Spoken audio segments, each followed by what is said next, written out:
Radio जीवे Pakistan digital खुसूसी report. 3 दिन दरख्त पर फंसी बली को बलाखिर रेस्क्यू कर लिया गया। Stranded cat rescued after 3 days in tall tree. Reports के मुताबिक एक बली जो 3 दिन से ऊंचे दरख्त पर फंसी हुई थी, बिलाखिर महफूज तरीके से रेस्क्यू कर ली गई। मकामी अफराद ने कई दिन तक बली की मदद के लिए आवाजें सुनी और बाद ईजा पेशावर क्लाइमर स्टीवन मरो को बुलाया गया।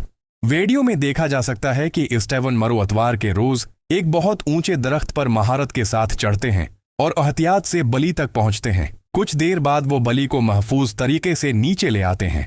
मकामी अफराद ने उस रेस्क्यू ऑपरेशन को सराहते हुए कहा कि 3 दिन तक दरख्त पर फंसी बली को बचाना एक मुश्किल मगर इंसानियत और जानवरों से मोहब्बत की खूबसूरत मिसाल है। प्यारे सामाईन और नाजरीन, क्या आपने कभी किसी जानवर को मुश्किल सूरत-हाल से बचाने में मदद की है? अपनी कहानी हमें जरूर बताएं। ये है रेडियो जीवे पाकिस्तान डिजिटल। ये थी आज की खुसूसी रिपोर्ट। मैं हूं आपका मेजबान तारिक हाशमी।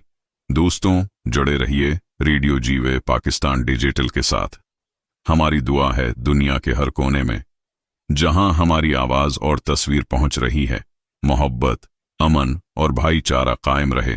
अपनी राय से जरूर आगाह कीजिएगा।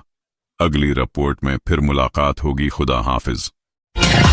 आपकी और हमारी पहचान FM जीवे पाकिस्तान।